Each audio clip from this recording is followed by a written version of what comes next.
September 27th, Tuesday edition of the Carolina Weather Video. Meteorologist Matthew East along with you. Lots to talk about today. There's another look here during the 5 o'clock hour this morning in the beautiful Queen City of Charlotte, where we've had some rain at times. In fact, a lot of rain at times over the past 24 hours. Temperature there in Charlotte, 68, humidity at 90%. Across the region, it was another really hot day across parts of the deep south, although not quite as hot as what we had back on Sunday. 94 in Birmingham, Jackson, Mississippi, 92. Macon, Georgia at 90. Across the Carolinas, had 80s in a lot of spots. 84 in Charlotte, 83 in Greenville, Columbia, 87. It was 76 in Burlington, 79 in Reedsville, and 82 in North Wilkesboro. There's your Charlotte viewing area highs, too. Low to mid 80s area wide. Now, we'll get back into the local weather here in just a moment. I'll show you temperatures first. It's in the 60s and 70s.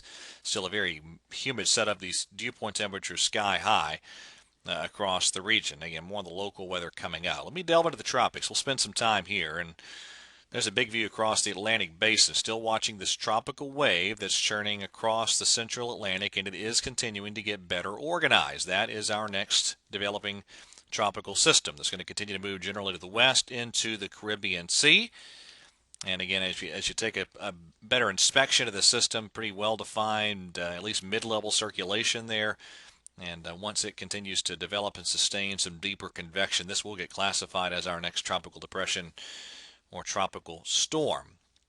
Now, until you get an actual low-level center in a classified system, the spaghetti chart's not entirely useful, but I just wanted to show you the trend here. Into the Caribbean, and then a bend to the northwest thereafter. And anything from the Gulf to off the Atlantic seaboard are in play. Any of those solutions are in play. Now, I'll show you the more detailed modeling in just a moment, but take a look at the intensity models, and again, almost every single model brings us into at least a Category 1 hurricane intensity. A few specific computer models here. This will be the GFDL at the end of its run here west of Jamaica and south of Cuba. That's one of the more farther west models. It's a hurricane at that point in time. That's out at, let's see, Saturday night.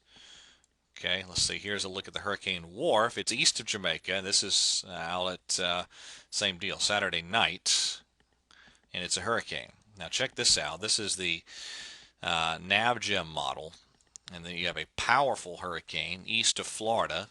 This is out on the morning of October 4th, and this would likely continue to lift north up the coast from there. Kind of similar to what you see here on the Canadian model solution. There moves into eastern North Carolina. This is Tuesday night of next week, so a week from now. And the European must say, there we go.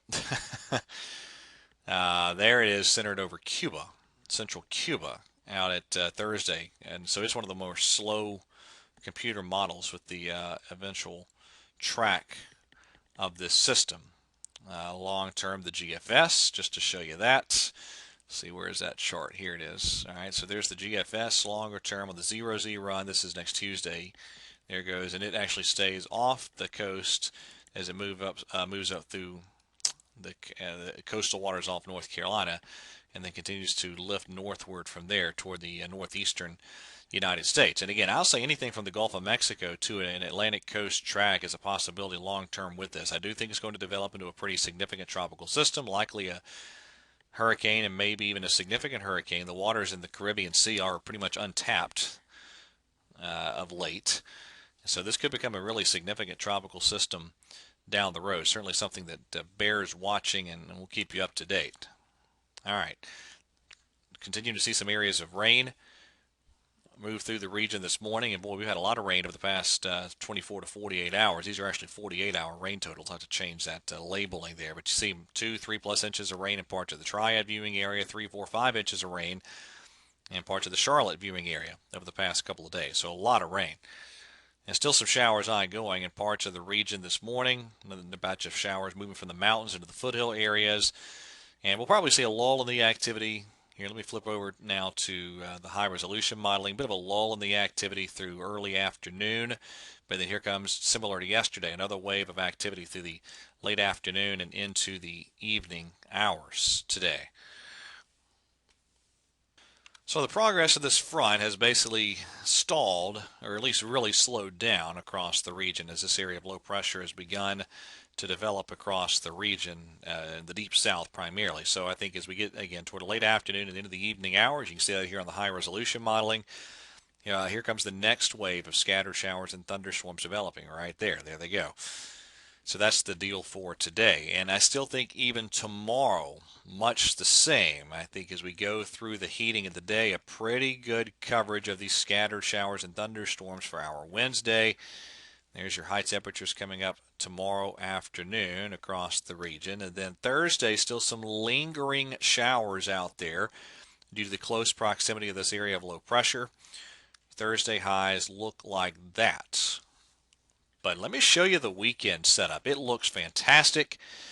Low pressure kind of wrapping up over the Ohio Valley, but underneath that, you're getting the cooler and drier air pull from the deep south up into the Carolinas, and so it is going to be a fantastic setup here as we get into the upcoming weekend. So specifically, what am I talking about? Well, let me step you through it.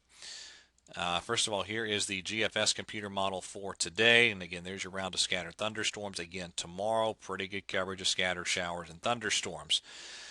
Thereafter, still on Thursday, some showers remaining a possibility, but I think starting Friday, it's a dry setup. There you go. Friday looks great across the region.